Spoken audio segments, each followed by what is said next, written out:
You've been putting off your first ice skating session because you're scared? Watch this video before you step on the ice. I talked myself out of starting skating for literally years because I thought all these things were true. So before you finally book that first session, here is everything I wish someone had told me before I stepped onto the ice for the first time. The first thing I want to talk about is falling isn't embarrassing. Actually, falling is the complete opposite of embarrassment.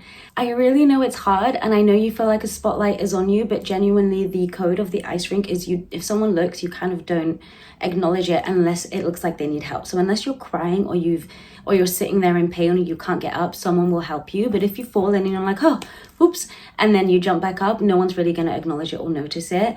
Bear in mind, every single person at that rink has fallen a dozen of times, and your favorite professional ice skaters have fallen a billion of times. When I see someone fall, I don't think, oh, whoops, they've fallen. I actually see so much power in falling, because to me, all I see is somebody who wanted to do something and actually went out and did it, even though it might be hard, even though it might feel embarrassing, although it's not. I see a person who's come to the ice rink, who wants to ice skate, has taken it upon themselves to book a skating session, go to the ice rink, fall in front of people, not care. Like, it's so empowering. Like, when you fall, don't think of it as embarrassing. It's genuinely empowering and empowering, I can't say that word, and inspiring. Like, when I see someone fall, I'm like, oh shit, yeah, now I feel better. Now I feel like I can fall. So when you fall, it's not embarrassing, it's empowering and it's inspiring. Every time you fall and someone sees you, you've given someone else the confidence to fall. Just remember, think about it that way. Which leads me on to my next point. Everyone is watching themselves. Genuinely, nobody cares about you. Nobody cares about you unless you specifically ask them, care about me. Like, can you watch my spin? Can you give me tips on this? Otherwise, everyone is either focusing on themselves in the sense of, oh, I think everyone's watching me. I think if I fall, it'll be embarrassing. I think that I'm the worst person on the rink and I shouldn't be here. I don't belong here. Or they're thinking, I need to get this spin. I need to get this jump. Nobody cares about you, respectfully. This is one of the things that got me to take my first lesson. I remember asking my friends at the time and my sisters and anyone I could find out, like, do you want to take skating lessons with me? I really want to do this. And I finally found like a rink. Either my friends were too busy or they didn't want to ice skate, which is fine. Eventually I had to go alone. And I'm not gonna lie, it was so nerve-wracking for me. Like, I hated it. I hated the idea of going on my own. And then I just changed my perspective. I feel like most things in life could be achieved by changing your perspective. And it sounds so cheesy and easy, but there's so much truth behind it. So what I did is I pretended I was someone else. Like, the sense of, you see someone on the street and you think, oh, that's a person. You don't really take much notice to them. You don't know they're them. Like, I could be anyone. So I kind of just felt like, I'm not me right now. This is just a person who's going to a figure skating club, who's going to a figure skating class. I kind of like removed myself from my body and just went to this class with no expectations and no feelings of like shame, no guilt. I didn't even have pride because I was just completely detached myself. And by the end of the lesson, I felt obviously so proud that I got up and done it, and I was happy to get back into myself and be like, we did that. That was so amazing.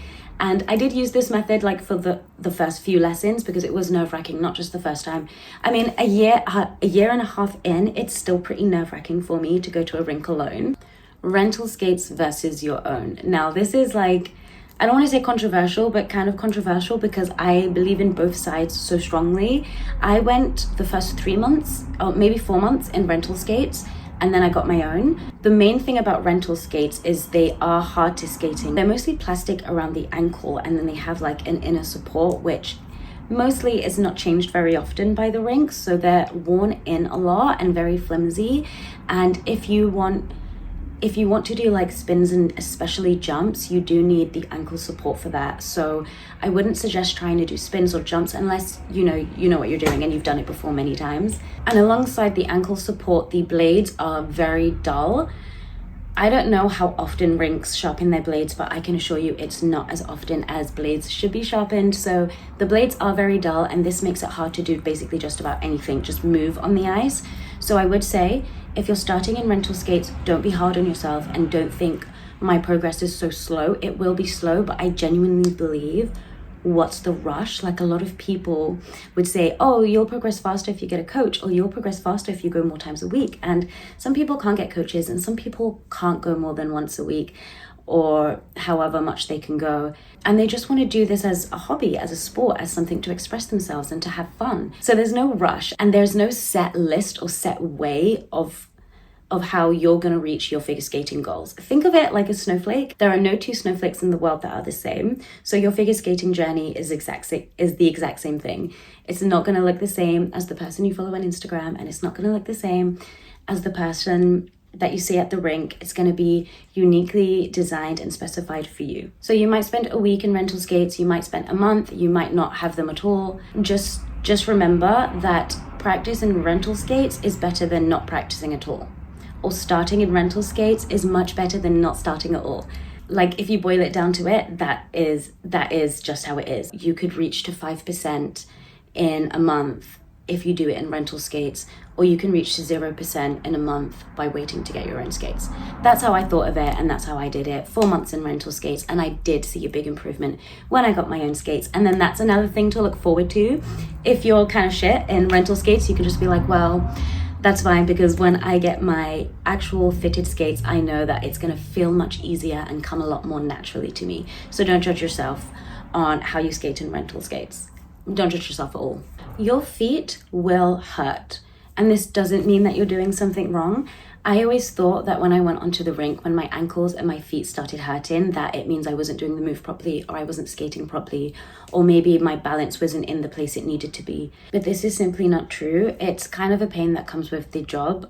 Your feet will hurt no matter what you do. There are things that you can do to prevent it, and the more you practice off ice, the less your feet will hurt.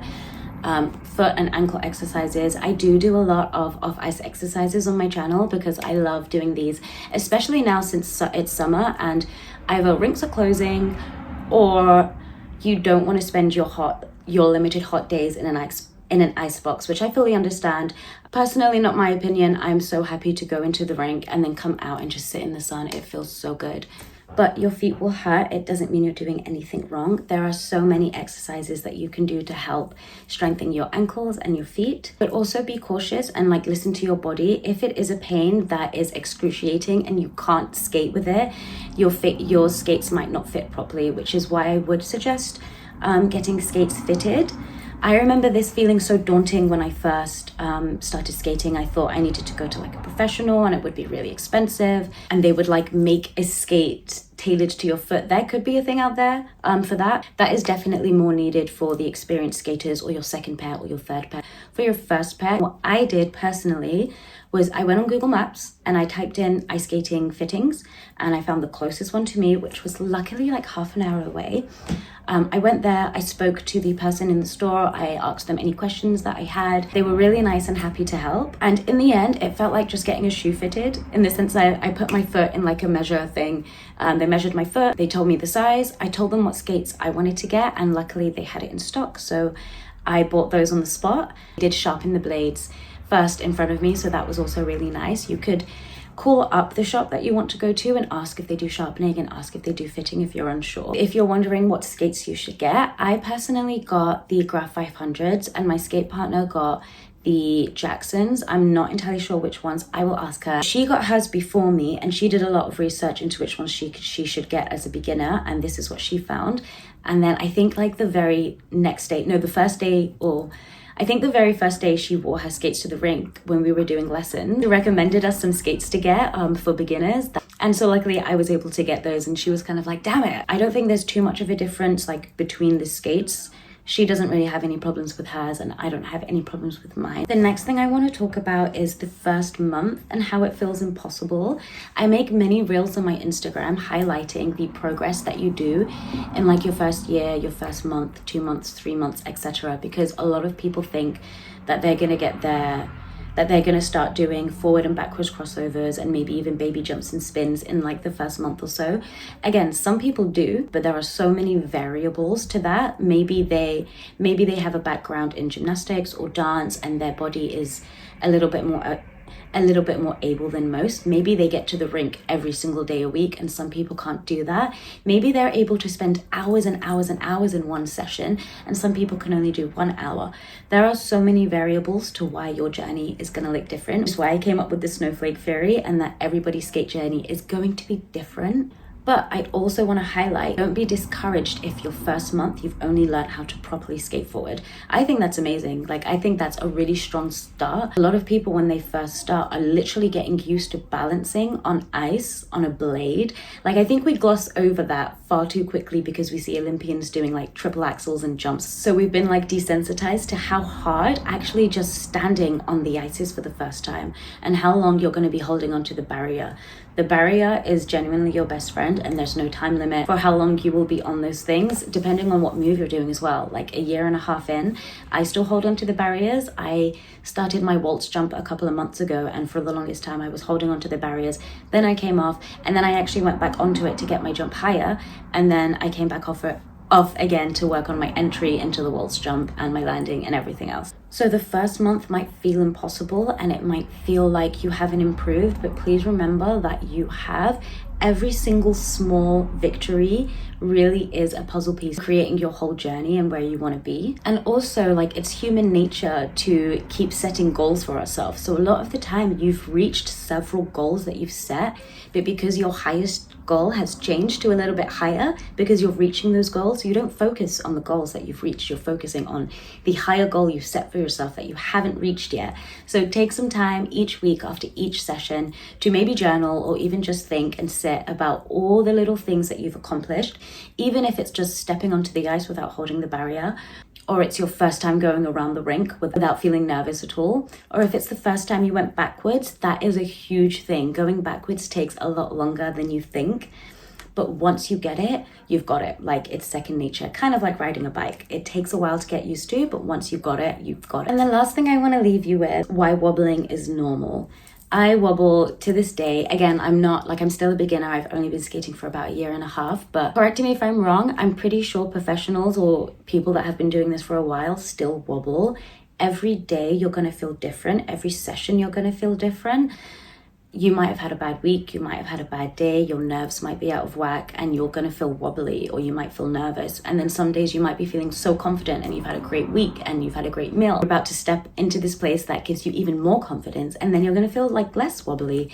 I think skating is very much so mental. Like, it's obviously first and foremost a physical sport, but a lot of it is mental. Like, if you believe you can, you can. And again, I know it sounds cheesy and cliche, but it's true. Like, what do you want from me? So don't be discouraged if you're feeling wobbly or if you're having a wobbly day. The same rules apply for falling. It just means that you got up and you got out there, despite your mood, despite how you're feeling, which is the most important thing. If you want more tips and you want to chat more about beginning to skate, if you have that urge to start skating, check out my first video, starting figure skating as an adult in 2026. It'll be linked in the bio. And if you are not taking lessons and you want to be self-taught, check out my video on UK Skate Level 1. Great place to begin. This follows the UK Skate guidelines, so it is what they will teach you in lessons. Please also be aware, lessons slightly differ. I also have a UK Skate Level 2. I am trying to be a lot more consistent. It is hard, but we're getting there. But if you do want consistent videos and to hear from me, follow my Instagram, because I pop up on stories every day and I post multiple reels a day. So I'll see you over there, and I'll see you for my next video. Good luck with your unique snowflake skating journey, and please comment and tell me if you're a beginner, when you started, or when you're planning to start, and if you've already started,